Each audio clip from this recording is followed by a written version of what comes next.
Son las 6 de la mañana. Llega la hora de la verdad. Para pensar y analizar las noticias de Colombia y el mundo. La hora de la verdad. En la red de Radio Red RCN. Con Fernando Londoño Hoyos.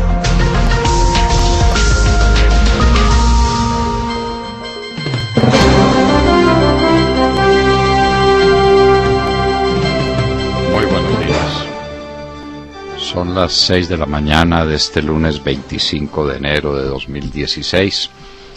Esta es la hora de la verdad y estos son temas y asuntos que trataremos en la grata compañía de ustedes durante las próximas horas. Hoy hace 25 años,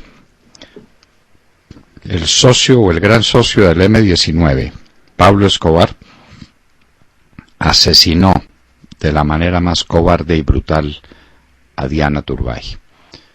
La tenía secuestrada dentro de un plan creado, concebido, ejecutado para impedir la extradición de los narcotraficantes. Exactamente lo mismo de ahora, la extradición. La misma que molestaba a Pablo Escobar, molesta a Timochenko y a su hueste de asesinos.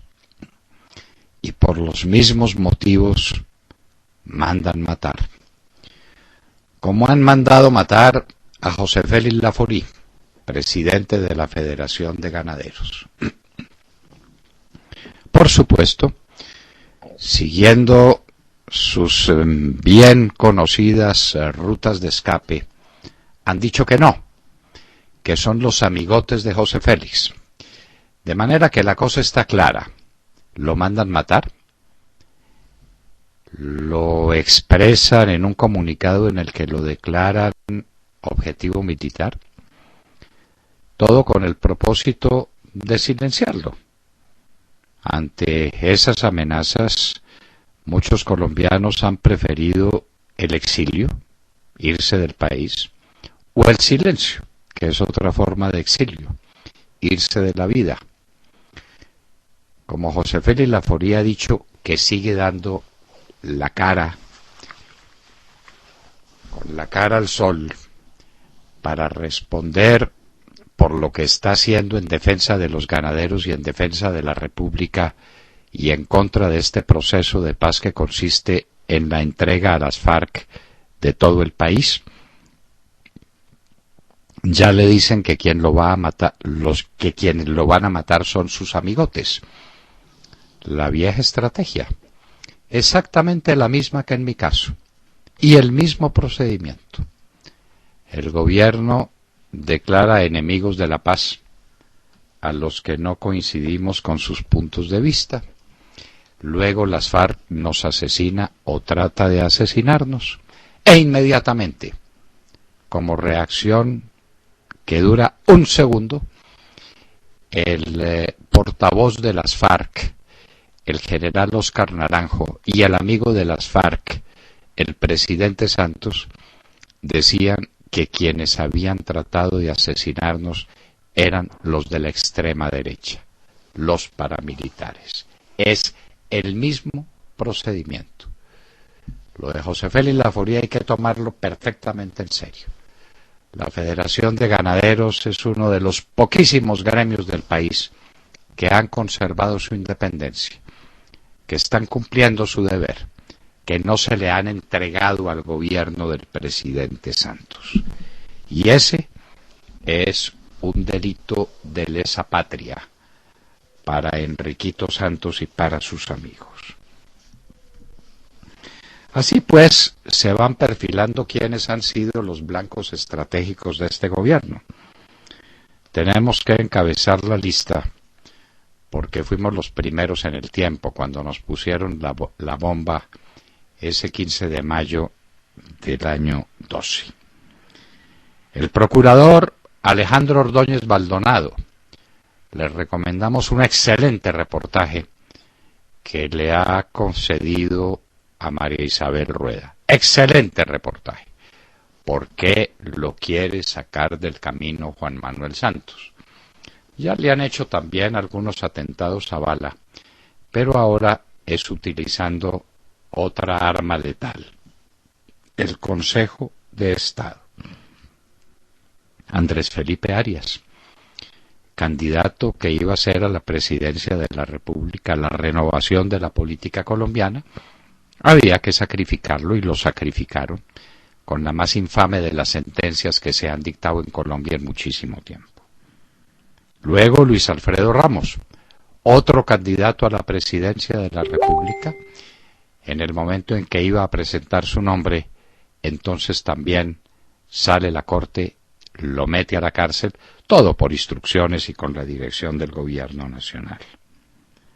Luis Alfonso Hoyos, Óscar Iván Zuluaga, el candidato a la presidencia de la República que neutralizaron en las 2 últimas semanas de campaña, oponiéndose a Santos a través del procedimiento conocido. La llamada justicia, es decir, el fiscal general de la Nación se inventa el tema del hacker, lo pone contra la pared, persigue a su amigo Luis Alfonso Hoyos, persigue a su hijo David Zuluaga y asunto concluido. Los ministros de Uribe, la directora del DAS, el director del DAS, Jorge Noguera, que la gente ya ni recuerda, sepultado en vida por una persecución infame de la guerrilla, que tenía muchas cuentas que cobrarle. Y tenemos a una persona presa en la cárcel de Facatativá. Lleva años de prisión. José Miguel Narváez, de la manera más inicua. No hay una prueba en contra suya. Pero la muerte de Garzón se la tienen que adjudicar a alguien.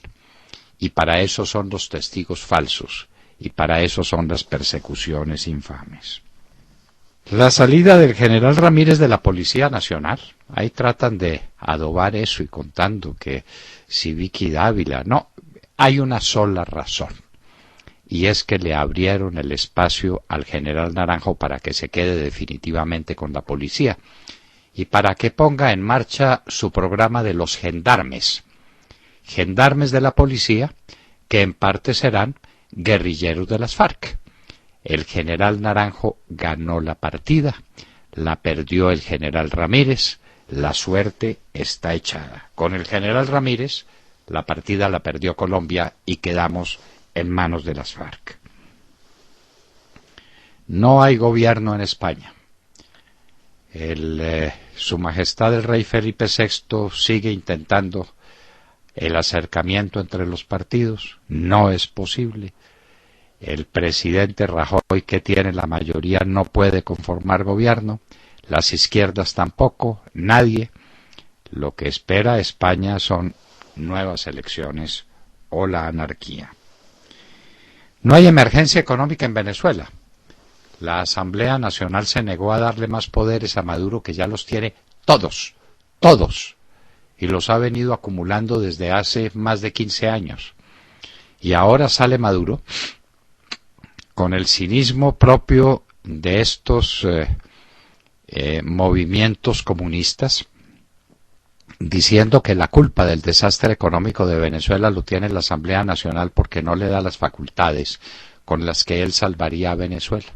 Válganos Dios, 17 años destrozando el aparato productivo de este país, creando las bases de una inflación que no tiene precedentes, acabando con el poder exportador y productivo de Venezuela y de PDVSA y de todo, y la culpa la tiene la Asamblea Nacional porque no le da más poderes que los que ya tiene.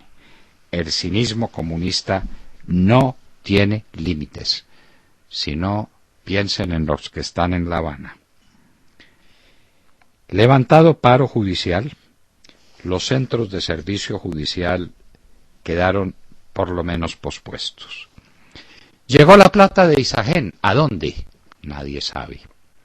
¿Cómo va a ser la cosa de Isagen? No, ya no es que son las 4G, sino que el gobierno tiene una mejor idea, crear un banco. ¿Un banco? ¿Un banco estatal a estas alturas? ¿Qué banco es el que van a crear? Y como este cuento se lo cuentan o a periodistas adictos a la mermelada que no van a repreguntar, o a gente que no conoce el tema, seguimos en la ignorancia más absoluta de qué es lo que va a pasar con Isagen. La Hora de la Verdad quiere contar que está buscando al señor Clemente del Valle sin compasión desde la semana pasada, y que el señor Clemente del Valle nunca tiene tiempo para hablar con la Hora de la Verdad. ¿Qué va a pasar con Isagen? ¿Qué va a hacer de esos 6 billones de pesos? ¿A quién le van a prestar la plata de la financiera del señor Clemente del Valle? Ya otro adicto al régimen, el doctor Juan Martín Caicedo, está diciendo que eso no es para financiar personas, sino proyectos. Vaya, vaya, vaya. ¿Cuánta banca ha aprendido el doctor Caicedo? Se financian proyectos y no se financian personas que son las dueñas de los proyectos. La licorera del Valle, otra FLA. La de Antioquia se quebró, la de Caldas sigue quebrada y ahora la licorera del Valle también está en quiebra. El año pasado prácticamente no vendieron. En la gestión desastrosa del gobernador que le entregó a Dilian Francisca Toro y que apoyó a Dilian Francisca Toro y que tiene el nivel moral y el estilo de Dilian Francisca Toro, dejó quebrar la licorera del Valle. Y ahora, ¿quién va a responder por ese pobre departamento? Toda la bulla con los deportados de Venezuela hacia Cúcuta. Ave María, cuántas citas, cuántas cosas, cuántas carpas puestos en los coliseos. Ahora están durmiendo en las calles en Cúcuta. Ya no son noticia, ya los dejaron librados a su suerte. La tormenta que paralizó el este de los Estados Unidos, incluidas Nueva York y Washington. La llaman Snowzilla, el monstruo de la nieve, Snowzilla, una tormenta de pocos precedentes en la historia de la costa este de los Estados Unidos, mantiene paralizadas esas ciudades, porque es que la tormenta ya pasó, pero la nieve quedó, y la nieve se convierte en hielo, y el hielo impide la circulación de la gente. Ya se restablecieron los vuelos aéreos, lo que no se sabe es cómo va a ser la gente para trasladarse a los aeropuertos y del aeropuerto a sus casas. La crisis en la Corte Suprema de Justicia es una crisis muy curiosa. Los magistrados de la Corte son 24 o 25, tendremos que precisar ese número, y hay había 17 efectivos, trabajando efectivamente, porque la Corte no es capaz de nombrar otros reemplazos de los que se han ido. ¿Y por qué no? Porque la Corte está politizada, porque no se trata de exigir, de buscar el mejor casacionista, el mejor tratadista, el mejor jurista, no, en absoluto, sino quién es amigo de quién, como en el Consejo de Estado. El presidente Santos acabó de prostituir a las Cortes y entonces ahí tenemos el resultado, y por eso no podrá la Corte no podrá elegir al fiscal general de la Nación, para lo que necesita 16 votos. No es posible. Tendrían que ser elegidos por unanimidad. Luego se quedará de fiscal el vicefiscal, que al parecer es lo que se quiere. Davos, el balance de una reunión en la que había tantas esperanzas y que no resultó con nada.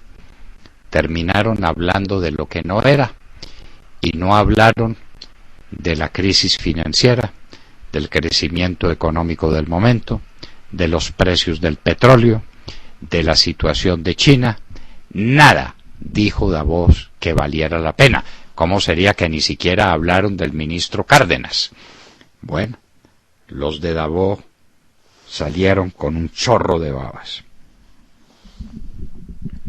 a reparar las víctimas de las FARC, dice el gobierno, en 100 municipios, con la plata de las FARC. No, es así, no. Esa es intocable. Es con la plata de ustedes, colombianos. Es decir, es con la plata de las víctimas, con las que se va a reparar a estas víctimas. ¿Con qué presupuesto? ¿Con qué plata? No importa. Por lo menos la declaración hay que hacerla para que se sepa que, como nunca antes, este gobierno está abierto a las víctimas de las FARC, con quienes está pactando el porvenir de Colombia. De manera que las FARC asesinaron a la gente y el gobierno paga los asesinatos de las FARC. El procurador, repetimos, en un excelente reportaje a María Isabel Rueda, dice que lo quieren sacar por razones políticas. Eso es obvio. Lo quiere sacar Santos porque estorba el procurador, estorba a un hombre independiente, estorba a un hombre de coraje, estorba a un jurista de esa calidad y de esa condición, diciendo lo que se le debe decir a los colombianos.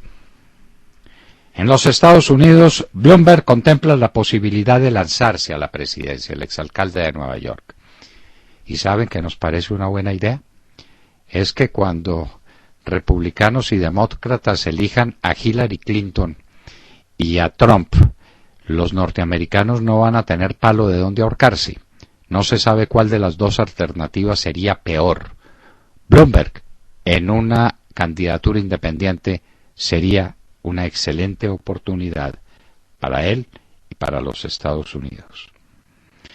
Ahora, Rouhani, el premier o el presidente y supuesto dueño del poder en Irán, busca inversionistas en Europa. Está en este momento en París, seguirá por toda Europa, consiguiendo inversión extranjera, afianzar los lazos comerciales entre Irán y los países europeos. Era lo que faltaba. Y mientras tanto, ataca en Siria, ataca en Irán, ataca a Arabia Saudita, amenaza a Israel con la bomba atómica. Pero así son las cosas en esta era de Obama. El Estado Islámico muestra 9 de los supuestos atacantes de París. El Zika, un gran problema tratado con la liviandad de este gobierno. Ya los Estados Unidos están ampliando la lista de países a las que no deben ir mujeres que estén o puedan quedar en embarazo.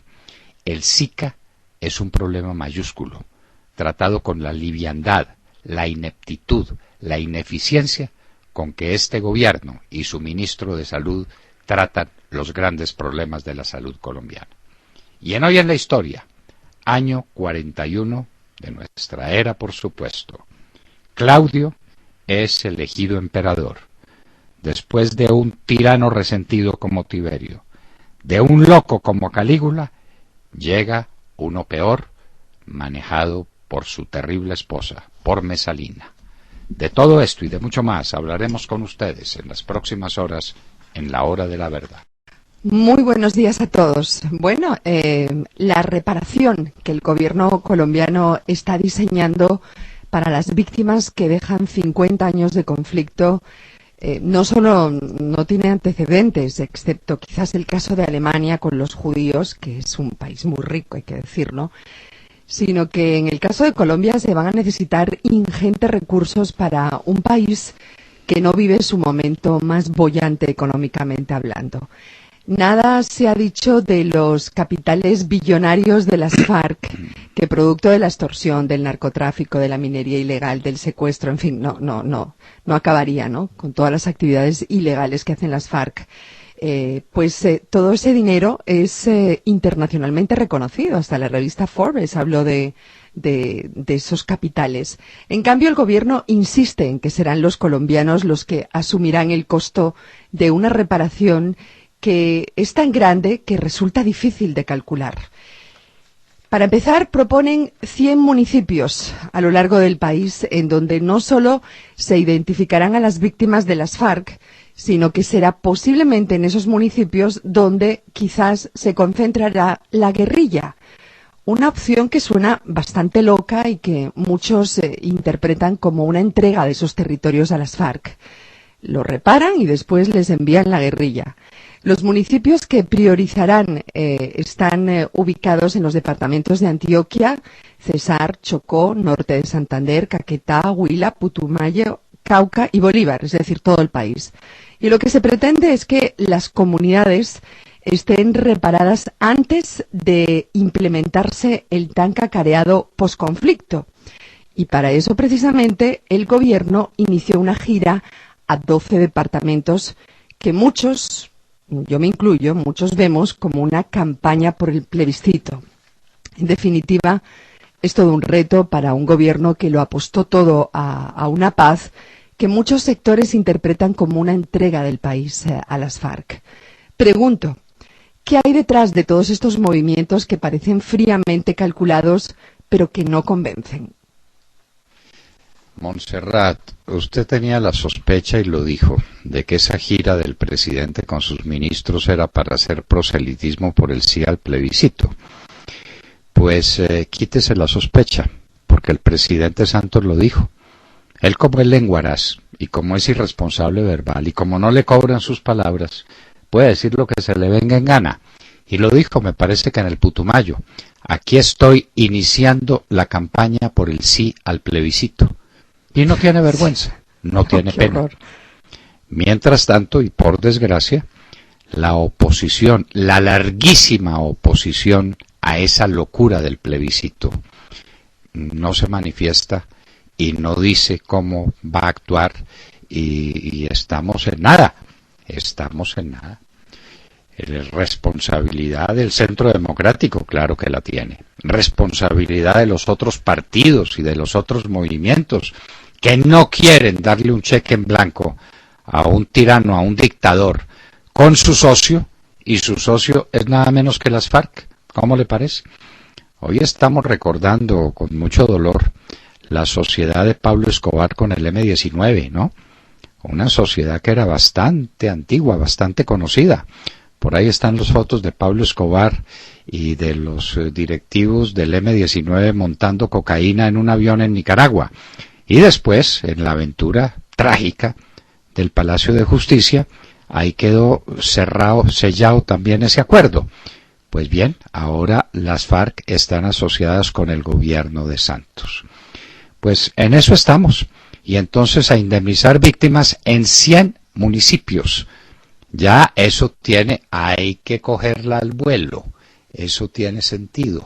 Los lugares donde van a estar las FARC son esos. 100 municipios de Colombia. Usted lo dijo, todo el país. William Calderón. Doctor Londoño, buenos días Colombia. Gracias por invitarnos a sus hogares y a sus vehículos. Hoy es lunes 25 de enero del año 16. Son las 6:25 de la mañana. Definitivamente en Colombia pagan con su vida quienes se muestran contrarios a los dictados del narcoterrorismo de las FARC. Los mismos criminales apostados en La Habana, que declararon objetivo militar al gremio ganadero, al mismo que han secuestrado, extorsionado, desplazado a miles de ellos. De todo el país, primero asesinaron al exconstituyente y exsenador José Raimundo Sojo Zambrano, a quien pasaportaron en 1995. Luego continuaron su tarea de exterminadora, atentando con un rocket la sede de Fedegan en el año 2003, contra Jorge Bisbal Martelo, el que salió milagrosamente ileso. Pero no contentos con esto, le decretaron la pérdida de investidura y lo metieron a la cárcel, sacándolo por la puerta de atrás de la embajada en el Perú. Pero las cosas no se quedan ahí. Al director de La Hora de la Verdad, Fernando Londoño Hoyos, le asesinaron sus dos ángeles de la guarda, Rosenberg y Ricardo, en un atentado del que salió ileso gracias a la divina providencia.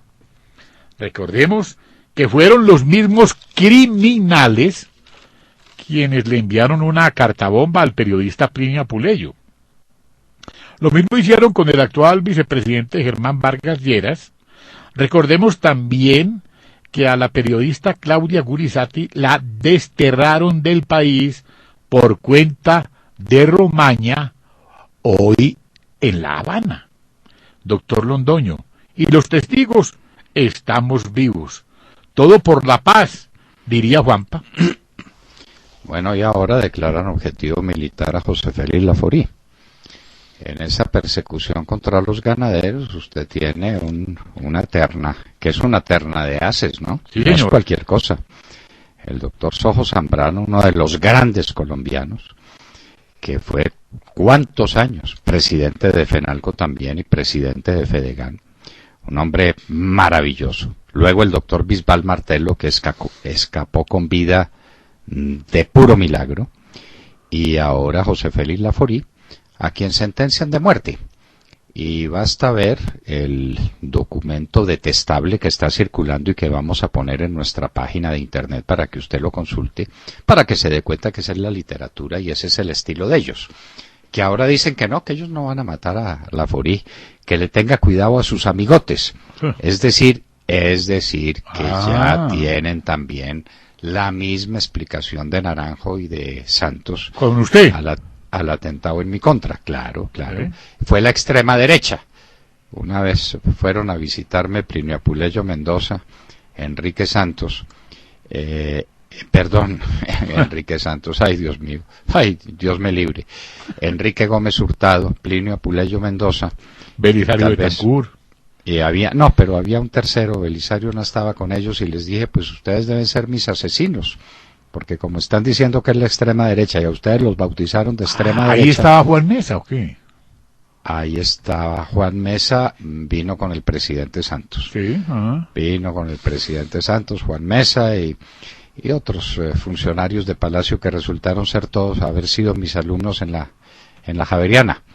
Cuando en la Javeriana lo que existía era la legión, la caballería ligera del Papa, la ortodoxia plena de la Iglesia Católica. Bueno, pero en fin, esa es otra historia. En todo caso, José Félix Laforí sentenciado a muerte por las FARC y no se les arrugó. Entonces querían con una declaración sacarlo del país, condenarlo al silencio y ya dijo que ni silencio ni se va del país. Aquí da la cara y aquí sigue batallando por Colombia. Entonces el gobierno dice que le va a mejorar la seguridad. A mí también me la tenía bastante mejorada.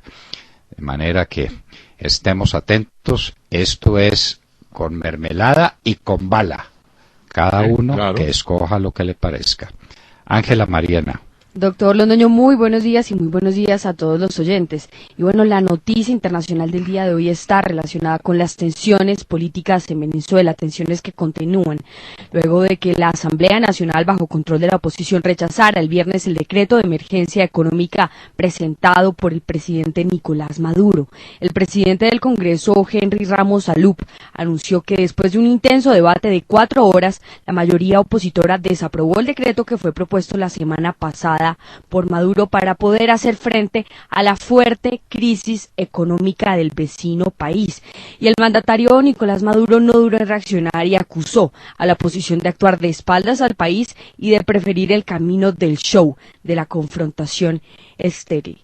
Y las tensiones, doctor Londoño, en la alta política se reflejan también en las bases sociales, generando movilizaciones. El chavismo y la oposición venezolana se movilizaron este sábado en Caracas a favor y en contra de este polémico decreto. Decenas de opositores se concentraron en la Plaza Brión, en el este de la capital, donde Henry Ramos Alup, presidente de la Asamblea, dijo que la emergencia económica decretada por el presidente era una trampa cazabobos. Y por otro lado, en la Plaza de Bolívar, en el oeste de Caracas, decenas de chavistas se congregaron para apoyar la propuesta del presidente.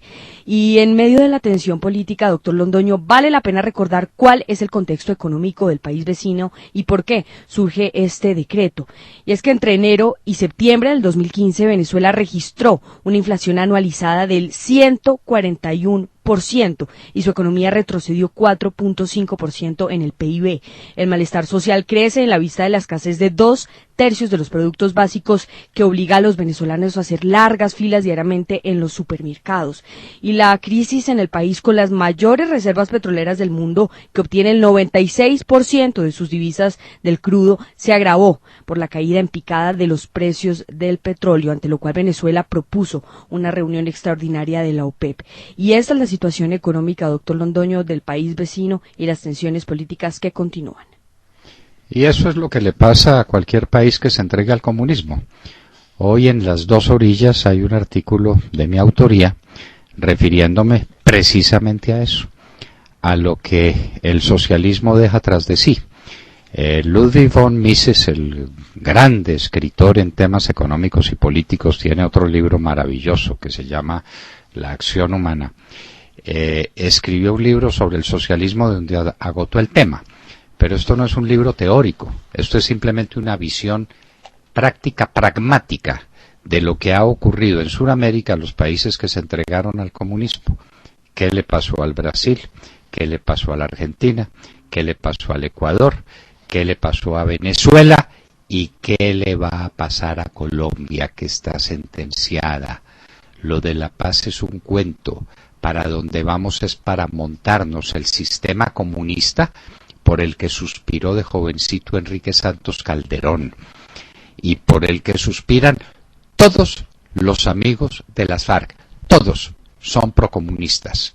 Todos los que están haciendo la corte a las reuniones de La Habana son procomunistas, con algunas personas que uno no sabe qué son, porque probablemente no son nada, como Humberto de la Calle, y como el propio presidente Santos, que no tienen ni idea de estos temas ideológicos, porque alguien decía que no se había leído la placa de un carro.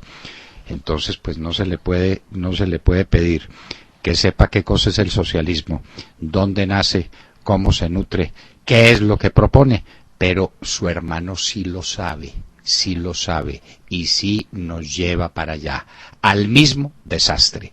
En Las Dos Orillas encuentran mi artículo sobre ese tema. Y ahora, Sergio Gel, buenos días. Doctor Londoño, muy buenos días para usted, para todos nuestros oyentes. Pues abrimos la mañana y la semana con los ojos puestos en la venta de Isagen. Es una venta de la que seguiremos hablando por mucho tiempo, por lo que la venta significa y sobre todo en este momento por la operación, por la transacción del pago de la compra de Isagen. Son casi 6.5 billones de pesos que ya Brookfield Asset Management, a través de BR Colombia Investments LP, le giró a la nación. Más precisamente, fueron recursos que ya podemos confirmar entraron a la cuenta del Tesoro Nacional en Nueva York. La pregunta es, ¿por qué se realizó el pago en la cuenta de Nueva York y no en la de Bogotá? ¿Cómo es esa vuelta y cómo va a ser la monetización ahora de esos recursos? Hay bastantes preguntas con respecto a esa transacción, porque por supuesto monetizar casi 6.5 billones de pesos pues va a tener un impacto bastante serio en el precio del dólar. ¿Lo utilizará el Ministerio de Hacienda para manejar de cierta manera el precio de la divisa? Pues bueno, ya veremos, son preguntas que hay que resolver. Por lo pronto, doctor Londoño, pues hay más preguntas, como usted lo advirtió al comienzo del programa. El doctor Clemente del Valle no lo hemos podido conseguir, no nos quiere pasar, lo hemos buscado, la producción ha estado haciendo una tarea muy juiciosa buscándolo y no nos ha pasado.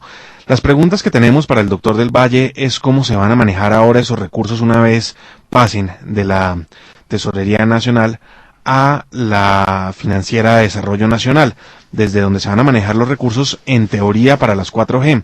Ya advierten desde ahí, desde la financiera, que son recursos que no se van a utilizar para hacerle préstamos a personas, sino a proyectos. Dicen, no le prestamos a quien quiera. Como en cualquier operación de crédito, evaluamos cada proyecto y revisamos que esté bien estructurado. Quedan muchas preguntas, doctor Londoño. ¿Cómo va a ser ese papel de banco, podríamos decir, de la Financiera de Desarrollo? ¿Cómo se va a monetizar este dinero? y pues cómo lo va a empezar a recibir. Se espera que la financiera reciba al menos 1 billón de pesos en el transcurso del primer semestre, pero el resto del dinero de la venta de Isagen, ¿cómo se va a traer al país y en qué se va a utilizar? Porque no estamos muy seguros y no estamos muy claros frente a que estos recursos vayan a ir todos al tema de las 4G. El mismo Clemente del Valle, en una entrevista en el Diario El Colombiano hace un par de semanas, advirtió que ya estaba hablando con alcaldes de algunas ciudades para financiar también proyectos allí. Así pues que esto no va todo para las 4G y son muchos los interrogantes que nos quedan con la venta de Isagen. Curioso banco va a ser este de la Financiera de Desarrollo Nacional, un muy curioso banco. Yo le hago una primera pregunta que se la quisiera hacer al doctor Clemente del Valle. ¿A qué título le gira el Ministerio de Hacienda a la financiera? ¿Como capital o como préstamo? Pues es que le cuento, doctor Londoño, no se ha reglamentado eso todavía. Va a salir un decreto, tiene que salir un decreto que reglamente cómo se van a trasladar los recursos y cuál va a ser el rol de la financiera, pero es que ese decreto todavía no ha salido. Vendieron Isagen y todavía no habían definido cómo hacer esa operación. Claro, porque el objetivo de la venta de Isagen era resolverle problemas de tesorería al presidente y al ministro para lo que necesitan ahora de la paz, para hacer demagogia y para tratar de ganar la campaña por el sí. Entonces esa era la urgencia. Financiación de carreteras, pues si no saben cuáles, si están diciendo que van a estudiar los proyectos, ¿qué tipo de banco es el que van a crear? Sí quisiera discutirlo con el doctor Clemente del Valle, porque a mí pues en materia bancaria no me va a comer a cuentos el doctor del Valle ni nadie. Entonces vamos a ver pues esto cómo va a ser y por qué va a sustituir la financiera a los demás bancos de Colombia y del mundo, y cómo es esta cuenta de la rentabilidad de las carreteras. ¿Quiere decir entonces que el gobierno va a ser dueño de las carreteras? Porque la rentabilidad es para el dueño, no para el que presta la plata. El que presta la plata lo que tiene es una retribución en tasa de interés, no tiene una retribución por el capital que presta.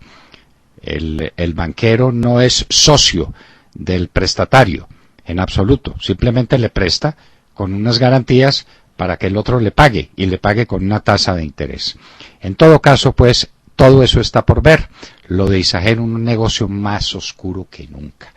Y por eso, espontáneamente, la gente salió a protestar, porque la gente sí tiene la conciencia de que se la robaron, de que lo de Isagen fue un estropicio. Y por eso la gente salió ayer a la calle.